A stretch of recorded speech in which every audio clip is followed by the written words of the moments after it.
Hey everybody, West Texas Stacker here. How you all doing today? It's Sunday, August 11th. Hey, yesterday we took a little trip to the LCS and picked up a few things. Two things that are lacking in my stack, and that's $half.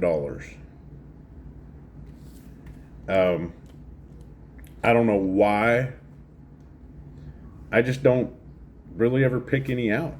It would be nice to have a tube of Kennedys and a tube of Benjis, but I just don't get that many of them for some reason.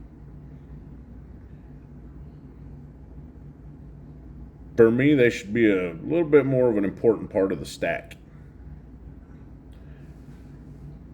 So I think I'm going to work on that. I think I'm going to work on maybe getting a tube of Kennedys filled. That might be my next goal. Anyhow, as you can see, I got a really nice Libertad. God, I love these Libertads, man. This is a 2022. I like all the shield designs on the back.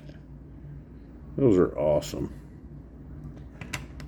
And I got a regular old Buffalo, the staple.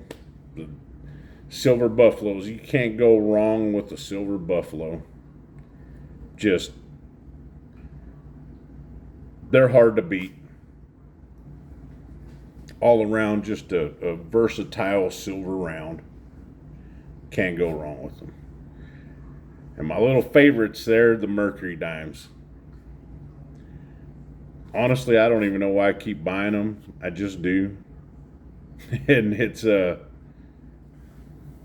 it's just one of those things, man. I got to have a couple ounces of silver every week and a few Mercury Dimes to go into a tube. So, while I was at the LCS yesterday, that's not a bad looking Benjamin right there.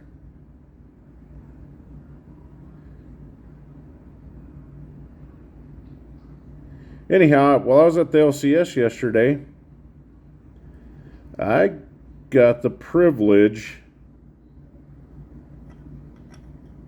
of actually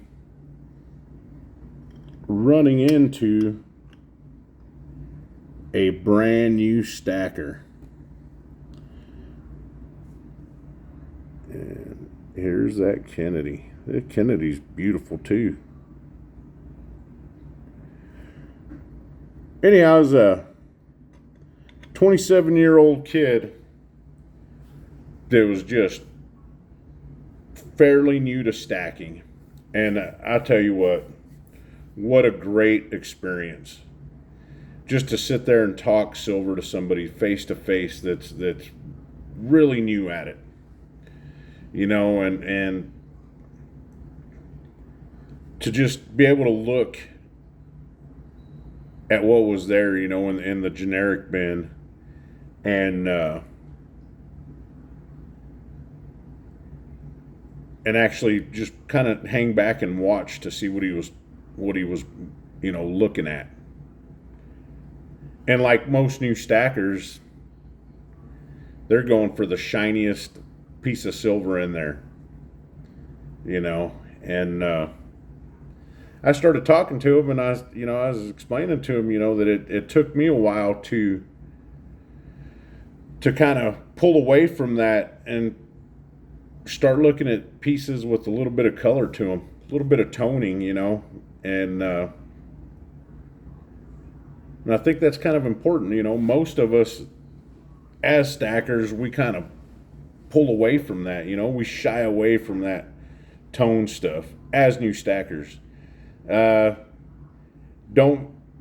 get the milk spots mistaken for toning. I still have a huge problem picking anything up that's milk spotted. I don't know why. Some people don't bother. Me, it still does. Maybe I'll get over that. Maybe I won't. Y'all leave a comment. Milk spots, do they make a difference or not? Honestly, they're a cheap security feature.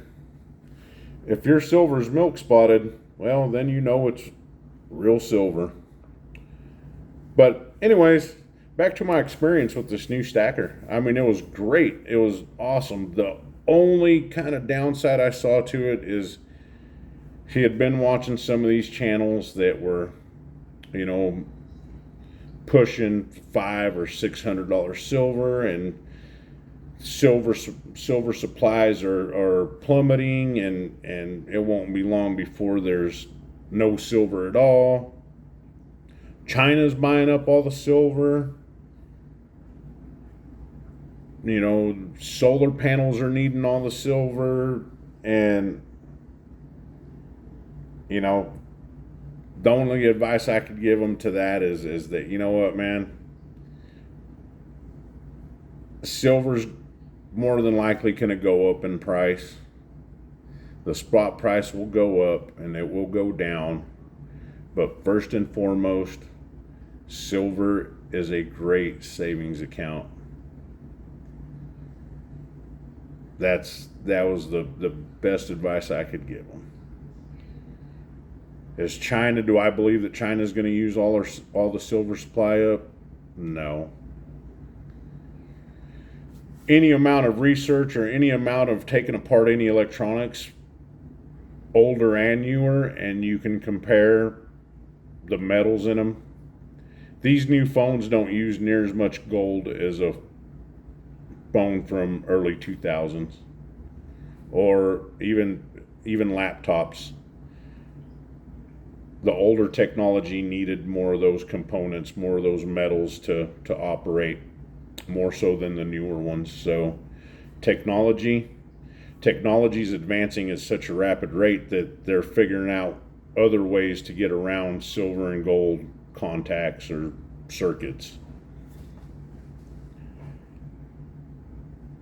Do your due diligence and your own research, and don't fall for everything these people are saying.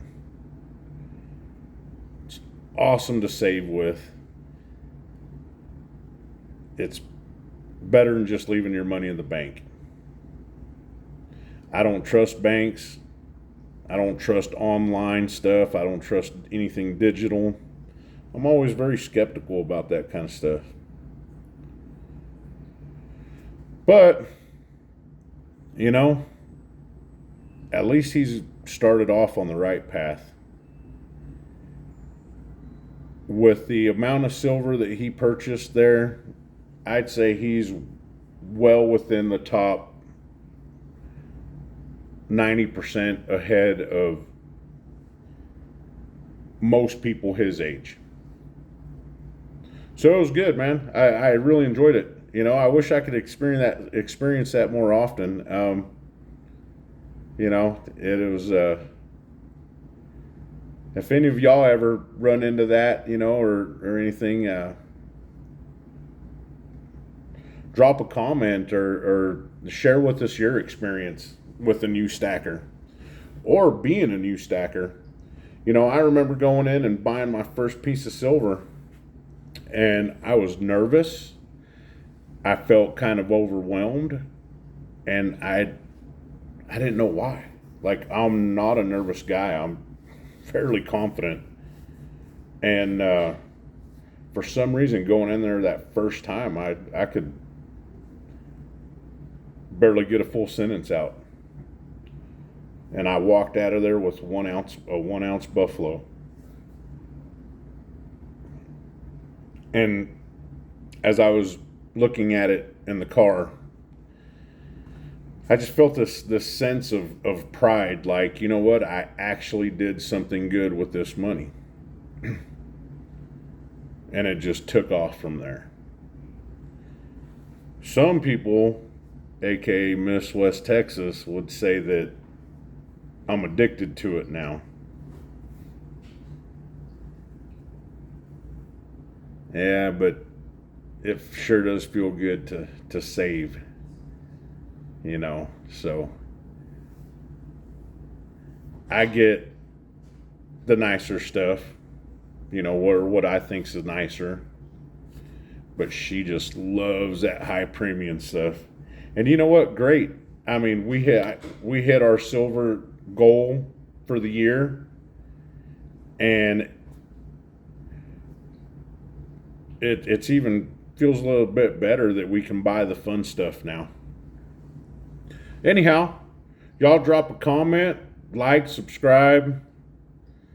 Drop a comment sharing your experience, or make a YouTube video sharing your experience.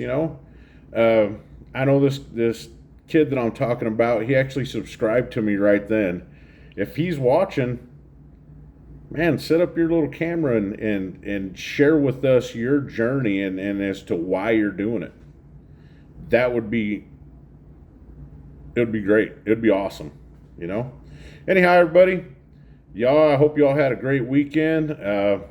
Semper Fi. God bless.